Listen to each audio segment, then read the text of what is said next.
everyone, and welcome to our very first Lymphedema Patient Roundtable of 2022. Happy New Year to everybody. We are so glad that you joined us, and we are full of excitement for a new year. We are full of excitement to help you manage your lymphedema and offer tips and tricks and encouragement along the way to help you manage your condition and not just survive, but thrive with lymphedema. You know, my name is Brenda Viola, and I work for LymphaPress, and we are building a new website that we can't wait to share with you. It's probably going to launch right around February 1st. And I used some verbiage in the website about suffering with lymphedema, and my able assistant, Alexa Ercolano, corrected me. How did you correct me, Alexa? What should we now say? Living with lymphedema. Living with lymphedema, not suffering with lymphedema, living with lymphedema. And with that, we offer this monthly roundtable to answer your questions. If you have questions, please do put them in chat. And I'm going to do a quick introduction of everybody at the roundtable. We have some folks missing tonight who we do miss them dearly, but we've got some powerhouses here at the table, including my able assistant, Alexa Ercolano, who works in marketing and communications for LymphaPress and also is the founder of the Lymphy Life blog. She has a great following, and she has a genuine heart for the lymphedema community because she herself is living with lymphedema. Alexa, we're so glad you're with us tonight. Thank you, Brenda. We missed Amanda Sobey last month, and we are glad to welcome her back. She always has workout equipment behind her. She is a health and fitness coach, motivational speaker, has a great following herself, and always brings a lot of insights to the table. Amanda, you are the Lymphy Queen, and we are so glad to have you with us tonight. Thanks, Brenda. Yay. And we do have medical professionals at our disposal, and I couldn't be happier to have Karen Ashforth with us. She is a renowned certified lymphedema therapist and speaker on the topic of lymphedema. She's an expert in fibrosis and pneumatic compression, and one of my favorite people in the whole world. Karen Ashforth, so nice to have you here tonight. Happy New Year. Yes, Happy New Year, everyone. Happy New Year. And Angela Jones is one of my favorite smiles in the world. She is cooking up good stuff. I'll tell you what, you just need to follow her on Facebook and see the colors that she puts on her plate. She is a lipedema and lymphedema patient, always brings great insights and inspiration and candor. She doesn't mess around. You get real talk from Angela Jones. Angela, so happy to welcome you in this new year. Thank you. Happy New Year. Happy New Year. She's always checking on me personally, which I love. Catherine Rosenberg, we missed you last month because you were participating in a concert, weren't you? Yes. You got to give me more than yes. Yes, I was. It was a holiday concert for a community band that I play in for all of South Jersey. It was so beautiful, the music, and what a wonderful thing to be a part of. And I think it's a really great way to underscore that lymphedema may be a part of your life, those of you who are so kind to join us and those of us on the panel, but it's not the only thing in your life. And so we always want to encourage interests and hobbies and things that make you light up and feel good about life. So Catherine, you always do that, and we're so glad. And you want to talk about Crisco later. That's that'll put everybody on the edge of their seats for sure, Catherine. And then Kelly Bell, veteran fighting lymphedema. He is fighting on Capitol Hill. He is becoming a noted voice in the lymphedema community. He is saying we're beyond being advocates for ourselves. We should make sure that the medical profession is educated, and he is taking the lead in that. And we have one of the noted educators here with Karen Ashforth. Some of our regular panelists are not with us tonight, and we wish Camiella a speedy recovery. We love and admire him. And Mary Castleberg, who is also a regular panelist, had some traveling snafus, so she won't be with us tonight. Betty Westbrook is also otherwise engaged, but hey, we got plenty to talk about, and we've got some amazing participants here. In fact, I want to acknowledge Barbara Smalden, Blanche Pepitone, Carol Moody, Kathy Coyne, Carolyn Kaufman, Clayton Hay. The list goes on. Jen Bell, who is your better half, right? Veteran Yeah. from lymphedema. She's recovering from COVID, but she has to watch us. Sue Hunt, who is a regular attendee. And for those of you, if this is your first time attending the Lymphedema Patient Roundtable, we are here for you. You are not alone. You are not suffering with lymphedema. You are living with lymphedema. And with that, we want to get our conversation off with a bang. And we also have some notes in chat. Paul Rudolph wants to know, and maybe I will defer to you, Karen Ashforth, and also Alexa or Catherine or Kelly, who knows? Any one of you could probably answer this. Can you use the Lymphapress while wearing a compression sock, or should you remove it?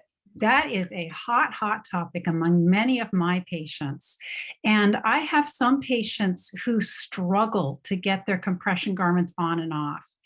And I also have patients who have very frail skin. So I think a lot of it depends on who you are, how easy it is to get the compression garment on and off, and what happens if you do compress over it. I have plenty of patients who do compress over their compression socks, but they are very careful that the socks are not binding at the ankles or the knees. Even upper extremity compression garments can be worn under pneumatic compression. But I think that the two issues are skin integrity, making sure that you're not creating any irritation. And then the second issue is, are you creating any extra pressure by having the pneumatic compression over the compression garment itself? So the only way to really know is just to try it out, because I have some patients who are much more successful in using pneumatic compression because they don't have to struggle as much getting compression garments on and off. The ideal, of course, is to use it over soft clothing. That's the very, very best. But it's really up to the individual circumstance. So that's kind of what I tell my patients. That's a great rule of thumb. What I'm hearing you say too is try it out. Your body is going to tell you if it's going to work or not. So I want to ask the panelists, do any of you who use the Lymphapress also use compression socks underneath your Lymphapress? So Catherine, Alexa, but these are not like, you didn't really put your hand up really fiercely. And I want to know why. Why, Catherine? So I don't use a direct daytime compression sock underneath my Lymphapress, but I use a nighttime garment, such as either the Jobst Relax, the Solaris Tribute Night, something like that, where it helps to break up the fibrosis. For me, it was too much pressure to actually try to do it with a daytime compression garment that it bothered me, so I knew it wasn't right. Good. Okay, that's your listening to your body, and we always recommend that. Okay, Alexa, your turn.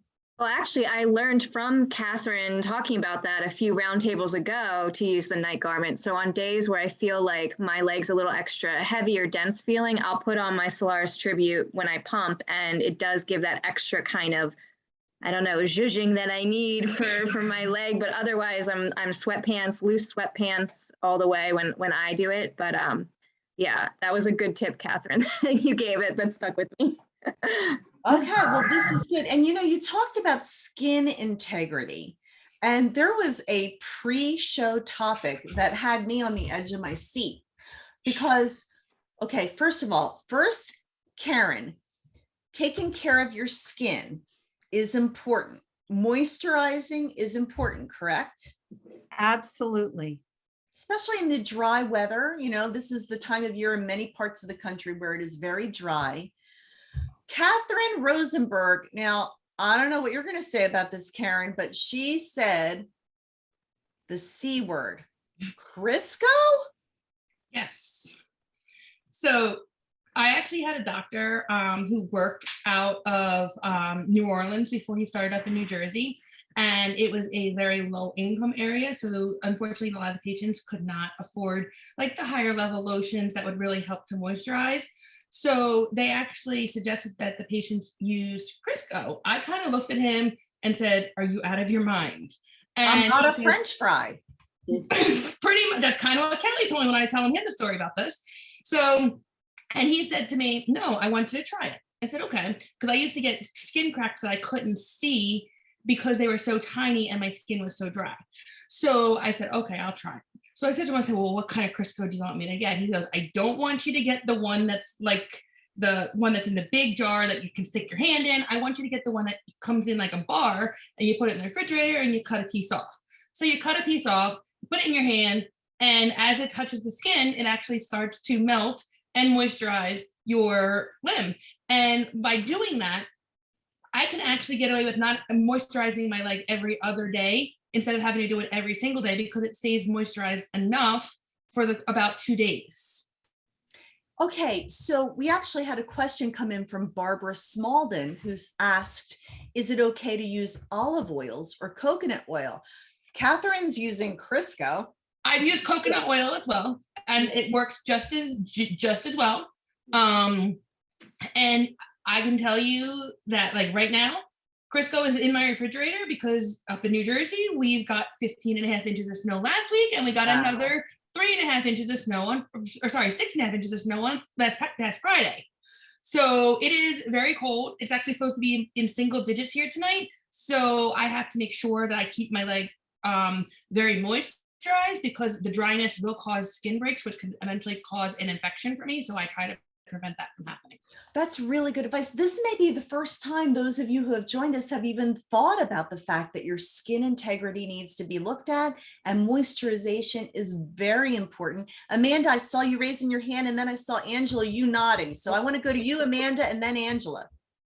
When it comes to lotions, I think the best rule of thumb is to try it on for yourself. Again, you want something that your body actually absorbs. It doesn't create a rash, and you yourself would know what feels best. So always listen to that little internal voice inside. If you haven't tried a product and you've heard it in your chat groups, or you've heard it here, again, try a small patch, see if your body actually wants to absorb it versus just sitting on the surface.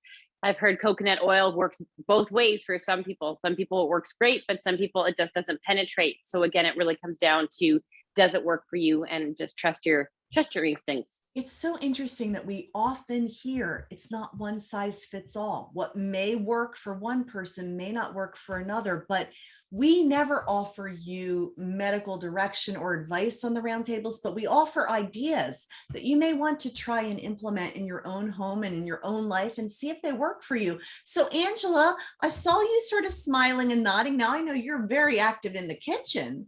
When it comes to moisturizing your skin with these oils, do you? I grew up as a kid using Crisco. So I can attest Crisco is a good moisturizer, but now I use basically anything I get my hands on. I like avocado oil, I like coconut oil, I like olive oil, I like to mix them all together. And I saw that someone put in the Q&A castor oil. I've used castor oil. It just depends. I have all of them all the time. But I would say too, when you buy regular lotions, be careful about the fragrances, because a lot of times people are, reactive to different fragrances that are in lotions. So I would say be careful and try to get the cleanest lotion that you can find. That is really good. And a great follow-up question too is from Clayton Hay, who asks, do any of these oils perhaps damage the daytime or nighttime garments? And I see you nodding, Karen Ashforth. Mm-hmm. Yeah, they sure can. And I think that a good rule of thumb is that anytime you moisturize, that you really massage it in good and let it soak in before you put on a compression garment. Now, I want to just say one quick thing about lotions, because for most of my patients, and I have to admit, Catherine, I've never even thought about Crisco, but it's along the lines of the things that I do recommend, because lotions are just too wimpy for most people. They are water-based, and so they are going to evaporate and they're not going to sink in as deeply. So I think that whatever is used, something that's more along the lines of an ointment or a thick cream is the best thing. But do rub it in good, because you can degrade elastic compression garments if you put them on right after moisturizing. that was such a good question, Mr. Hay. And I also love this question because it speaks to a post that my Alexa Ercolano had recently, where she was faced with the opportunity to partake of a prosciutto sandwich. Now, I've never been able to resist prosciutto, but she knew that when faced with this decision, it might impact her lymphedema. Clayton's question is there such a thing as a lymphedema flare-up? Show of hands, lymphedema patients, is there such a thing as a lymphedema flare-up? Absolutely. Okay, so Alexa, I want you to tell us your prosciutto story, and then let's talk about the triggers that can create a lymphedema flare-up. Go ahead, Alexa. Gladly. So I ordered this really beautiful prosciutto sandwich with mozzarella and a side of cold tortellini salad. And I knew as soon as I got it that my leg was going to be not so happy. I would be super happy eating this, but in a few minutes after eating it, it would be like completely swollen and I'd be miserable. So what I did is I try not to deny myself things too much living with lymphedema, because I think that puts us in kind of a bad headspace too. But we have to be careful and we have to mitigate the real risks that we take, living with this. So I had half the sandwich. I gave the other half to my boyfriend, which he did not complain about. And I had a big, my Nalgene, 32-ounce Nalgene of water. I stayed hydrated. So I counteracted, the sodium that I was intaking, and I got my lymphopress, that night, like I do, and with the tribute underneath. So I knew that I would have to amp up my usual lymphedema care because there was a flare. My leg did feel a little tighter and heavier after eating that, but I watch what I eat sodium wise so that I can have these little treats now and then, and with the proper preparation and action afterwards, it's okay. But some people, like the theme of the night, it's variable. Everybody's different. So some people may not see that as worth the risk. A sandwich may not be worth the discomfort, but for others, it can be. So it's all, individualized, but it's a little trial and error. So would you say that sodium is a trigger? Huge. Yeah. For you. Now, is that across the board? Can we make a blanket statement like that, Karen Ashforth? Absolutely not.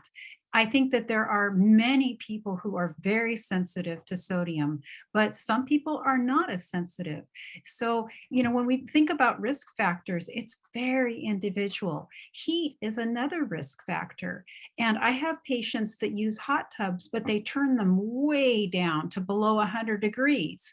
And I have other people that they look at warm water and they swell. So it really is so individual, and it's about trial and error, seeing what works in the moment. Sometimes you can have a whole bunch of risk factors ganging up at the same time. You can maybe decide to go crazy and paint the garage, and it's a hot day and you've had some popcorn. There can just be a number of things. And then another piece, because we're just now through the holidays and everyone's making their New Year's resolutions, but body mass is the number one risk factor. And statistically, it's about a 7-degree gain or loss where you can really see a huge shift in swelling. So for some people that's a lot, but in the bigger scheme of things, if you can manage 7 pounds, I have some patients that drastically change their habits of wearing compression. They don't have to wear as much when they weigh less. So that might be some food for thought, so to speak, in terms of New Year's resolutions. Food for thought, bump. Yeah, okay. Well, Carol Moody weighed in, and there's another weighed in. She says sugar is a big trigger for her. Kelly, go. Oh yeah, I don't eat sugar. Haven't had it in 5 years. Really? It is the number one, the worst. That and like high carbohydrate processed food. I do not eat any of that at all. Haven't in 5 years because ever since I quit, it's been my flip, my change. Before that, I was going continuously a little 1,200 calorie diet. But as soon as I got sugar out of my diet, boom, it changed my life. So learning to connect the dots when you have a flare-up. So we have all established that flare-ups are a part of life when you have lymphedema. What may trigger you may not trigger the next person. Blanche Pepitone says she's 30 years sugar-free. We applaud you. Good for you. She took note of her triggers and she adjusted. Anybody else want to speak to triggers? Angela, what about you? I see you making fresh vegetable stir fries all the time. Is that your go-to to avoid flare-ups? No, as far as flare-ups, I'm finding that, you know, part of the time I'm in Arizona, which is extremely hot. And now I'm in North Carolina and it's like 24 degrees. And I have always loved cold weather, but I cannot handle cold weather anymore. And I find that my legs get really, really heavy and my knees really, really hurt and my legs swell. So for me, it's cold weather. And I would think, you know, I kind of expected it to be the desert heat, but the desert heat, because the humidity is so low, I don't have the flare-ups. But here with humidity and cold, I have flare-ups constantly now while I'm here. I'm glad you shared that because, again, every story that someone tells can help someone else. And maybe they haven't connected the dots to the way they're feeling and the way the weather is. Amanda, you are a health coach and a nutritionist. What do you recommend, or how do you navigate the lymphedema flare-ups with the clients you work with? Oh my goodness. I think everyone here on this panel can agree that it really does present differently in every single patient. And we'll just go back to fitness because obviously that's kind of my wheelhouse. I hear a lot of the time people will actually exercise to promote health in their lymphatic system, because if you know the lymphatic system doesn't move unless your muscles move. However, not all forms of exercise are beneficial. So again, it's just really making sure that you are surrounding yourself with really good information. If the type of exercise is causing you to swell and it is not helping your flare-ups, and if it's not promoting that overall goal that you're trying to achieve, I would really highly recommend to, you know, get educated, hire the qualified trainers to get you on path, and just be more observant. And the same thing with food. Everybody needs to find the lifestyle, and it's not a diet, it's a lifestyle that works for them, figuring out what foods cause their triggers and really understanding what works for your body versus against it. And I think once you make that transition to eat well and you understand how well it can work for you, it's a simple switch and you feel better by making really good choices. You know, lymphedema or not, I know when I eat that plate of pasta, things just happen to me. I know what happens to me when I'm faced with those carbohydrates. So go ahead, Catherine, what did you want to add to this topic? So recently I actually had a very large lymphatic flare, but mine is very different. It's not a food or environmental trigger. It's actually my own personal body's trigger. I actually learned in, I guess it was end of September, beginning of October, that my body was overproducing a hormone of estrogen, total estrogen in my body. And it caused a 35-pound weight gain with a lymphatic flare-up. So we immediately started back with my CDT and I lost 17 pounds in 3 days. What? Yeah, it was. And since starting the CDT, within a month, my estrogen level, my hormone level dropped by 1,000 points. So it's like, so they're trying to figure out right now, what is the cause of why this is happening? So it's I'm a very challenging person when it comes to this because of being radiated as such a young child. So for those of you who do not know Catherine's story, she was a child cancer survivor, went through a lot of treatments, including radiation, and that impacted her body. And that's why she has been dealing with lymphedema since childhood. So that's the backstory. So go ahead.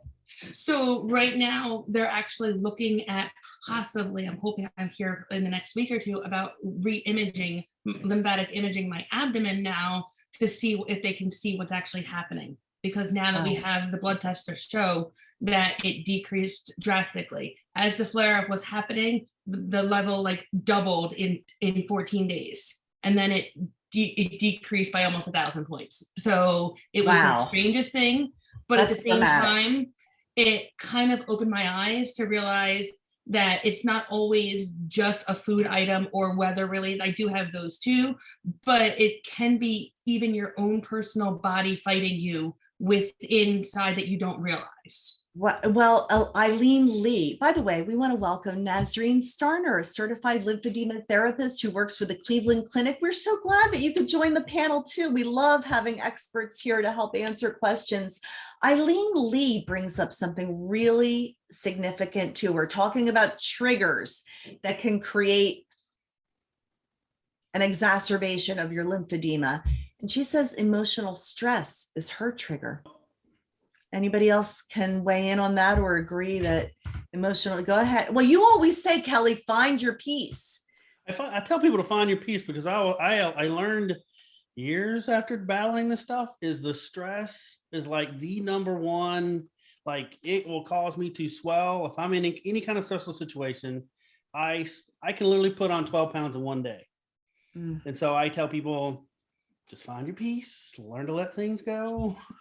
Learn to be that because your body literally is suffering. If you have a lymphatic issue, you're putting stress on your own body. You're kind of counterproducting it. So Accepting the things that you cannot change and the wisdom to know the difference. Sometimes, we get all worked up about things that are out of our control. And when has worrying ever helped any of us with anything?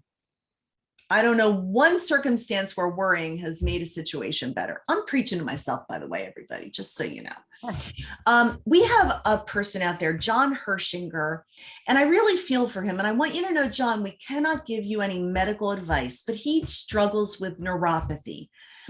It really affects him around his toes. And he knows that using his lymphopress is what his doctor has prescribed for him, but it hurts his toes. So he's actually been wearing Crocs to protect his toes. Have any of you, especially our medical professionals, dealt with people who have neuropathy and yet do need to use their pump to help manage their lymphedema? All the time. All the time. And Crocs are a great idea. Sometimes I'll even have people put on tennis shoes.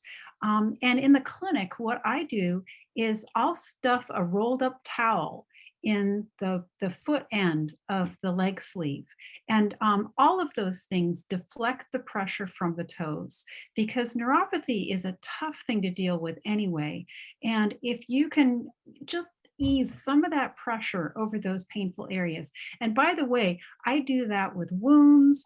I do that with bruises. I do that with all kinds of things where I'll even create a donut out of a small towel so that you can place that over an area and, help to release some of the pressure there. I'm so glad that you shared that. And I hope that that does help you, Mr. Hershinger. So the temptation might be not to pump.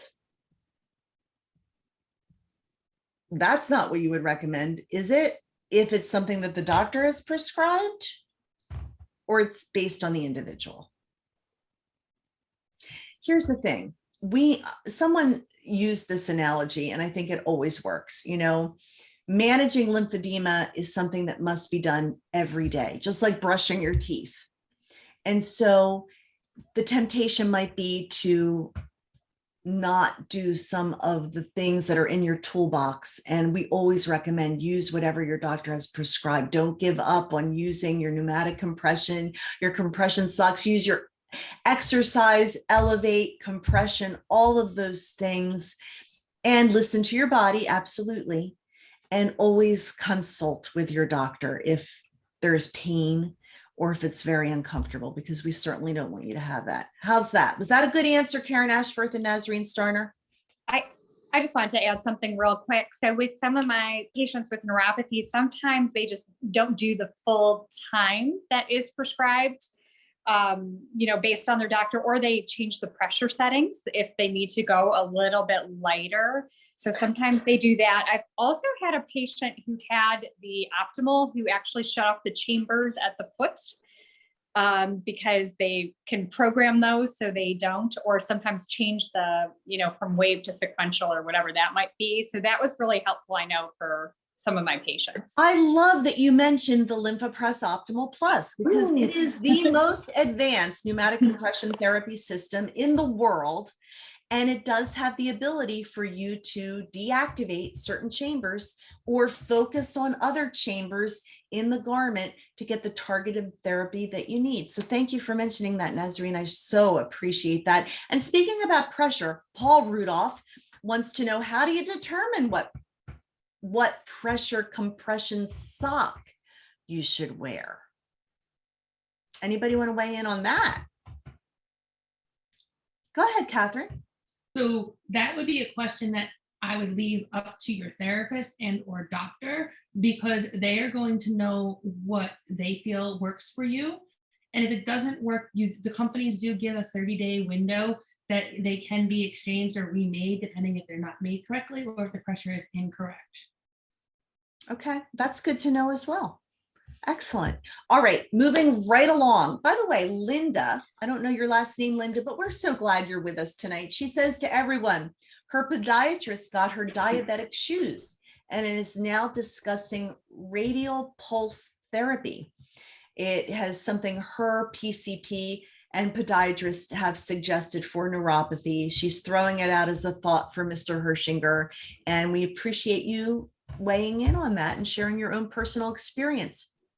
So, Eileen Lee, first of all, we answered some questions for her, and she's like, oh my gosh, I thought I was the only one who had that. So you're not alone. I think an underlying message of the roundtables every month is you are not alone. There are other people just like you who are managing their lymphedema successfully and facing the same challenges as you, but we can get through it together. So Eileen has consulted with a plastic surgeon on the advice of her lymphedema therapist. She lives in New York City. The doctor does a liposuction to remove fluid and fat.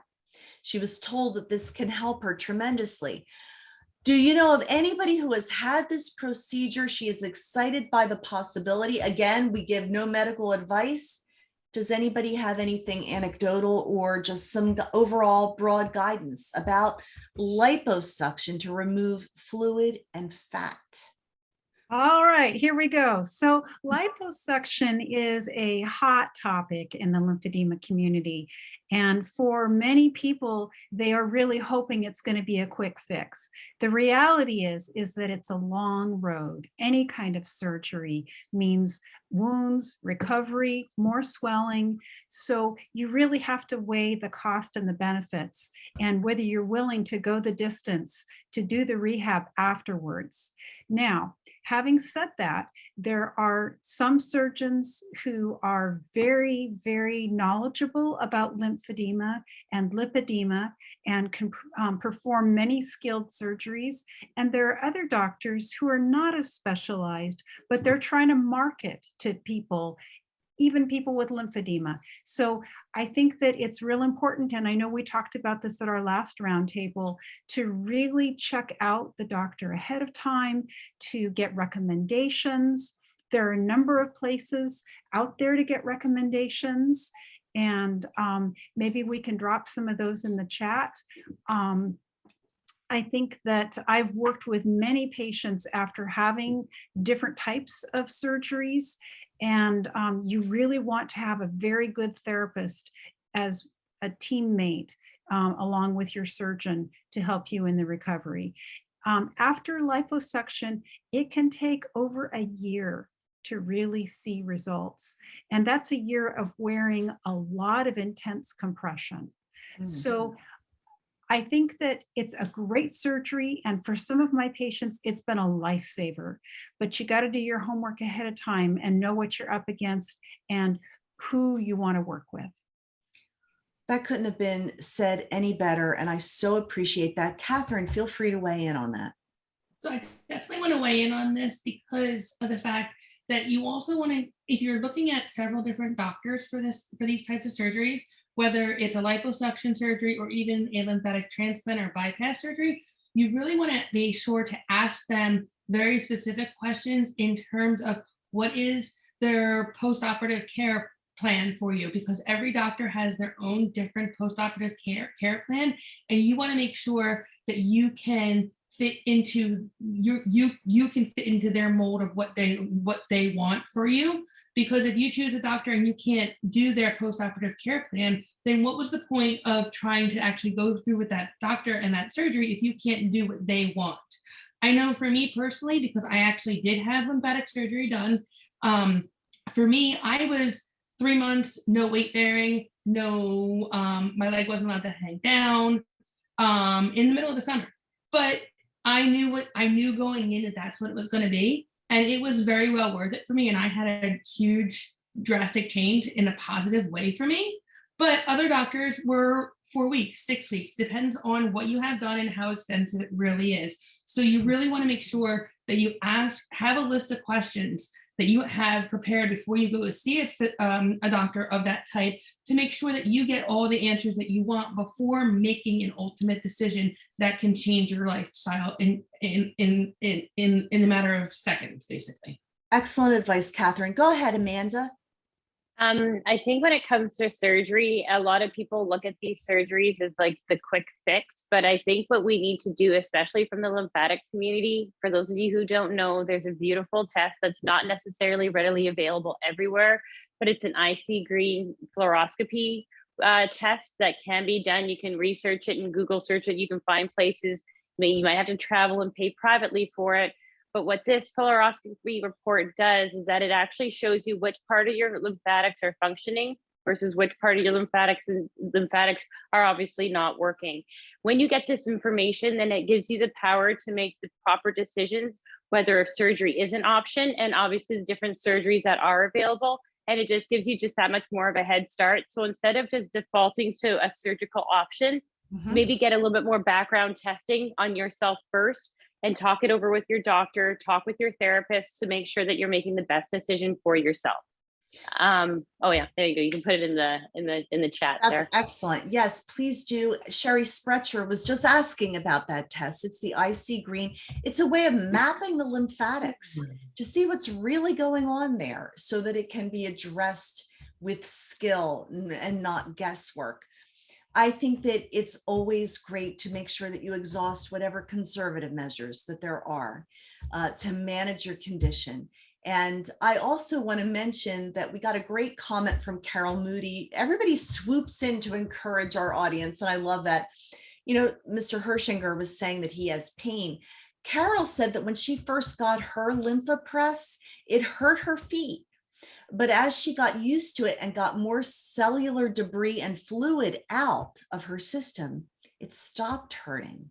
So sometimes it is pressing through to get the result that you're hoping to achieve. Carol, thank you for sharing that. And Teresa Fitzgerald has a shout out for our Angela Jones.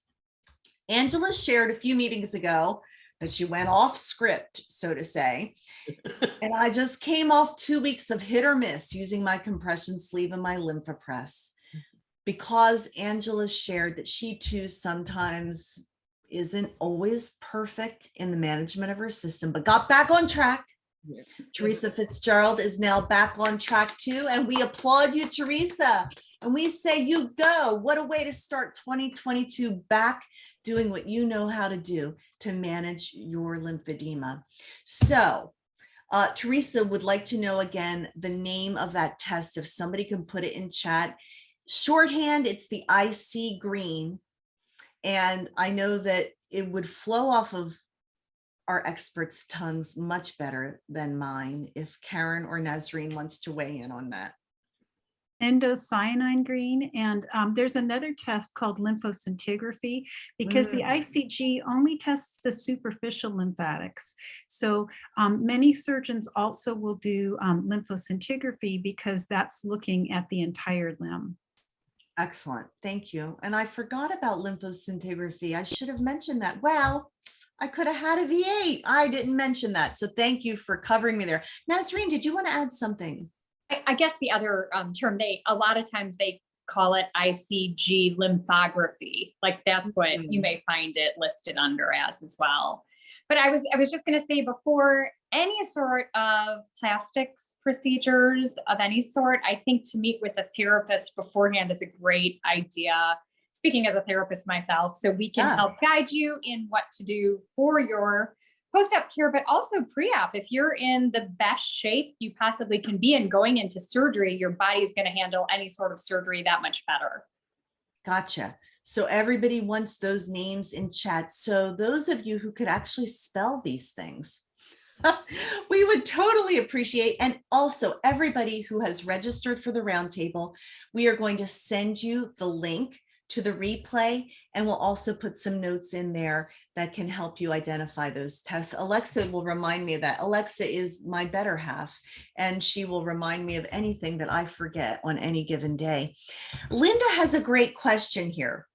Is there a way that we can come up with a list of questions to ask in preparation for any surgery, and especially liposuction? I don't think that we could have, a list that we could create right here and now on the spot, but what would you recommend to our viewers if you are considering surgery and especially liposuction? What are some of the questions that should be asked? What specifically is the doctor planning on doing? Because different doctors may do it different ways. So you want to know what procedure they're actually looking at doing and have them explain it to you in terms that you understand, not like all these medical terms, be like very specific and like really have them kind of give you a visual of, this is what I'm going to do. I'm going to take from here and do this, and kind of like give you a visualization, not necessarily showing you a picture, but give you an idea of what exactly they're trying to do. Great. Any other questions that you would recommend that a patient ask if they were considering surgery? I would say that I would make sure that you know what the plan is for follow-up care. Are you going to see the surgeon again? Are they going to do any repeat imaging to see how your lymphatic function has improved with surgery?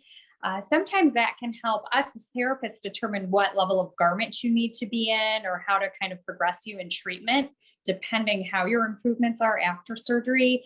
And then also, if after one surgery, if there's any thoughts that you may need additional surgeries. So, maybe if this doesn't go so well, maybe we need to do this kind of step A, B, and C for what their plans are. Usually they have this in their head, but they just may not tell you. And then you're surprised with having another surgery after, or just also what to expect when you wake up, just post-op precautions and what to look for. Because I have a lot of patients who don't realize all of what they need to do after surgery. That's really good. Good advice. And again, this is sort of broad brush, but going into any kind of surgical procedure is not something that we would take lightly. And that's why you asked the question, and you can hear from our panel, make sure you're asking the questions and doing your due diligence and getting research. Angela, go ahead. I don't think it would hurt to interview your doctor. Recently, I was looking for a massage therapist, and I interviewed 10 over the weekend because I wanted somebody that I could work with, and that person could work with me, because we would be spending a lot of time together, at least a couple of times a week. So I think make sure, just because a doctor was good for your friend doesn't mean that doctor's going to work out for you. So I say interview a couple of doctors to make sure this is somebody that you mesh with. That's really true, because it is a very intimate relationship with your doctor, and you want to have that comfort level and make sure that you have the right vibe going on there. Catherine.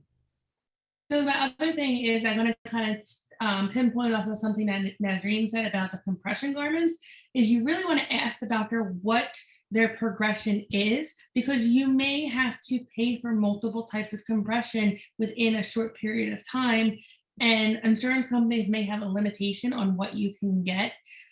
So you may need to get prior authorizations, pre-approvals, because of the need for them due to a surgical procedure. So you may need to plan ahead financially for something like that to help you to be able to maintain and meet what the doctor's requirements are. before going in to do the procedure, and then finding out afterwards and go, uh-oh, I don't have money to get these things. This is what I love about this panel. This is real talk from real people walking the walk and managing their lymphedema, and they know the questions to ask because they've had to ask them.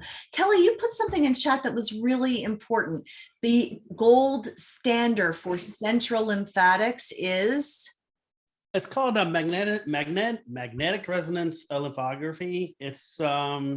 It's much more clear image, much better imaging, and it actually has been shown even to be way more accurate. I mean, I think there was like a cardiac images where lymphatic lymphoscintigraphies were done after cardiac patients. They did 20 of them.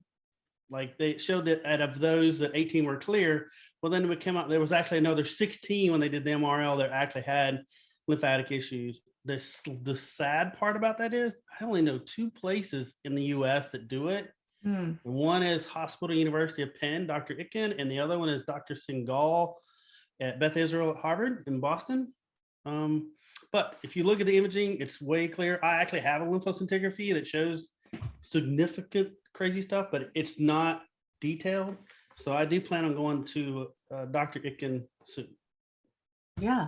Wow, that's good information. Kelly, you are on the cutting edge of what's happening in the world of lymphedema. And in fact, I wanted to mention that the Pathways editorial board has selected you to expand on the abstract, the need for better recognition and effective treatment of deep central lymphatic dysfunction. Congratulations, Kelly, on being a noted and leading voice in this. And that's quite an honor, isn't it, Kelly?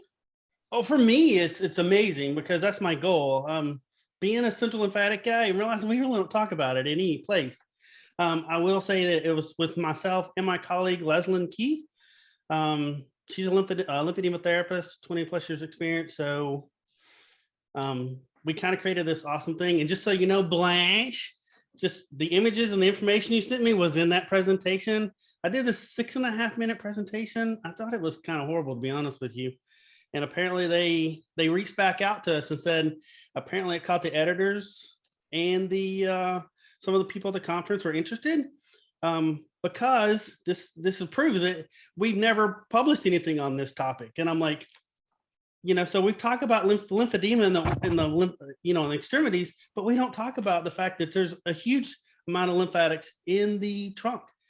And so for me, being a patient, I thought I was like a one-off, even after getting part of LymphoPress, or learn and doing advocacy.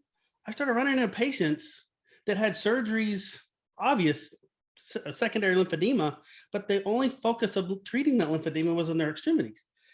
I manage all mine by focusing here. I mean, I could literally, like, my arms will start swelling and I can start managing my lymphedema here and my arms go down. Wow. And so for me, knowing that people are still suffering with it, we presented it in an article. It's in their review process. The title of it is going to be Ignoring Central Lymphatic Dysfunction May Lead to a Downward Spiral of Chronic Disease and Increased Mortality Rate. Because, and I supported that statement, that title. We had to have provided 3 references. I provided 14. I could have provided 50. Dating, believe it or not, all the way back to the 60s. And so, Kelly, we so appreciate the heart and soul and the research and the time you put into learning. And unfortunately, you've had to teach some medical professionals because you've invested so much time. But the point is that the word and the awareness is raised and that more people are on top of this. And you are one of the people in the forefront. So are you, Karen Ashforth, by the way. I attended a seminar that you did in December, and it was on innovative uses for lymphatic treatments. And it was fascinating. And I hate to put you on the spot like this, but could you give us a Reader's Digest? Well, sure. It was a fun talk, and I kind of gave a whirlwind tour of different ways of using lymphatic treatments for other types of medical issues. And one of them was actually post-surgery. And I see a lot of lymphedema patients who then have orthopedic surgeries. and their lymphedema gets so much worse. So looking at specialized ways of using lymphatic treatments for people who have other issues. Another area which is such a hot topic, and thank you so much, Brenda, for bringing this up, because I'm going to be giving a talk as part of the LymphaPress webinar series in March about a cluster of syndromes that are very related to swelling, and they're very mysterious, and a lot of patients and medical professionals are unaware of them. I was just kind of scanning the chat, and someone was talking about how when there's weather changes, their lymphedema changes, and I'm convinced of that. I think that the barometric pressure regulates the amount of pressure against our bodies, and it's the same type of idea as when we're at altitude. When we're in an airplane, the air is thinner, and when the weather changes, it changes how much air presses against our bodies. It's almost like a compression garment in a way. So I'm just going to throw out, I'm just riffing here, but there's a great app for people who have problems with weather change, swelling, and migraine that is related to weather changes. It's called WeatherX. I'll drop that in the chat. And you can track barometric pressure changes on your smartphone. You can even get alerts. And there's ways of managing migraines that you can do if you're aware of when these changes happen. So anyway, those are just a few little innovative. Oh, that's just such a tease. I know, Yeah. and we love you talking, and we love that you are a part of the LymphaPress educational webinar series. We do educational webinars every month. You can go to our website and sign up. You can go to our link tree and sign up. And we are doing a whole boatload of education in March for Lymphedema Awareness Month. So that's going to be exciting. And it's always a highlight to have you speak. We always learn so much, Karen. Thank you so much. I'm going to run through the last questions here because we are running out of time. Jeannie Proctor wanted to know if this liposuction that was being discussed about lymphedema is different from that of lymphedema. And I think it's an important distinction because there are different types of liposuction, and specific to the disease condition that you have. And it's not one size fits all, basically, is what I'm saying. Anybody else want to weigh in on the differences between liposuction for lipedema and lymphedema? And it would be a great question for our Lymphedema Patient Roundtable as well, which I know, Jeannie, you come to those. It's the third Wednesday of every month. But there are definitely different techniques for lipedema because of the fat nodules that are involved. And, you know, I'm no surgeon or expert, so I don't want to delve too deep. I can feel myself sinking quickly here. Anybody want to save me? Brenda, I think that you're right that there are lots of different types of liposuction techniques, and that definitely people who have lipedema have very special considerations. I'm just going to stop there because we could take up a whole hour just talking about that. It's so true. So we will move right along. Our friend Tammy Beatty wanted to affirm what this test was that can see how the lymphatics are working in the abdomen and groin area. Would the test Kelly mentioned show this, the magnetic test that you mentioned, Kelly? Yep.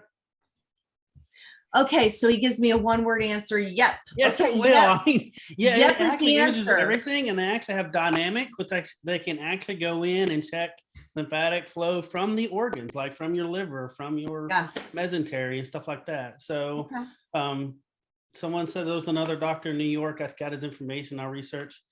But the only two I know of, and like I said, Dr. Icken from Hospital University of Penn is the guy I know that's been doing a lot of this. I followed his research for years. So yeah. Thank you, Kelly. We appreciate that. And I'm only teasing you about giving me a one-word answer. Louise Parsons has said she has had fantastic results with her LymphaPress.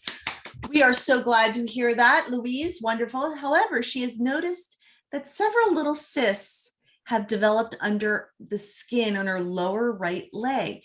Is this unusual? Little cysts that develop. Now, it may have nothing to do with the lymphopress, but should little cysts be followed up on? I would definitely talk to your doctor about that and find out what's causing them. And yeah, that's not something I've encountered before. Okay, very good. And also, we had a question about congestive heart failure and if that can cause lymphatic flare-ups.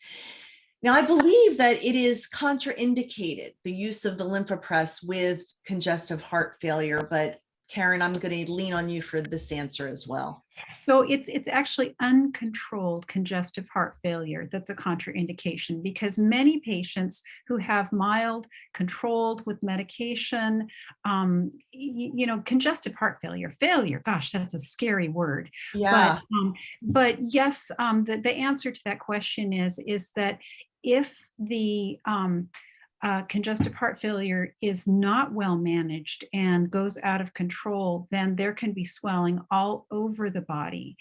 And one thing that I have suggested to some of my patients is if they are becoming short of breath and having difficulty with that to the point where it's pretty extreme, then that's a signal, if you have congestive heart failure and you're short of breath, that things are going really out of control. So I'll even send my patients to the ER, because a hospital admission is a quick way to rebalance all the medications, and you can draw labs every couple hours to make sure that things are going in the right direction.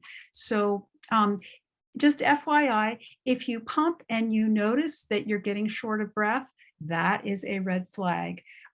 But in general, most of my patients with congestive heart failure really, it's under control and it's not a big deal. Excellent. Thank you so much for clarifying that. And go ahead, Nazreen. I would say also, in addition, any of my patients with CHF, I have take daily weights. That way they can just kind of keep an eye and see if there's any big changes in weights, because that can sometimes be indicative of the fluid just not leaving your body and, being in heart failure. Excellent. Kelly. Yeah, just so everybody knows, I was diagnosed with stage 2 congestive heart failure, and now I'm not. It's because I managed my fluid, and exactly what Nazreen says. The scale is my number one tool in the morning to see where my lymph's going, and my blood pressure. Believe it or not, if my blood pressure is really good for someone, especially with my stuff. If my blood pressure starts going away, I use it to identify I'm probably gonna have a flare up that day. Right. But yeah, fluid in your chest will modify all that. The breathing thing that Karen said, I'm so glad she said that, because I've had so many people, I've seen them on social media where someone says, well, can lymphedema and pumping cause breathing issues? It absolutely can. And so that's why I highly recommend, if you consider you may have those issues, to incorporate breathing techniques into your pumping. Breathing techniques into your pumping. In fact, we did a whole breathing webinar that's on the LymphaPress YouTube page. It was awesome with Kathleen Listen. You can look that up. We are running out of time. I have got to say that this was chock full of information. Thank you, Kelly, Catherine, Angela, Alexa, Amanda, Nazreen, and Karen. You were rock stars tonight. Can we have a round of applause for our panel? I hear everybody out in our webinar land that's applauding. You're so appreciated. Thank you for giving us your time, panelists, and Martha and Lynn and Paul and Phil and Rebecca and Sherry and Stephanie and Sue and Tammy and everybody else. Judy, we thank you for joining us tonight. Thank you for starting your new year off with us here at LymphaPress and the Lymphedema Patient Roundtable. We will be here every month for you. Bring your questions. We'll answer them as best as we can. And if we don't have the answers, we'll get back to you. And if you're not managing your lymphedema with LymphaPress, we would love to help you. Please send us an email, bviola@lymphapress.com. We'd be so happy to help you. Thank you, everybody, for being with us. Happy 2022. Here is my mantra that I will leave you with.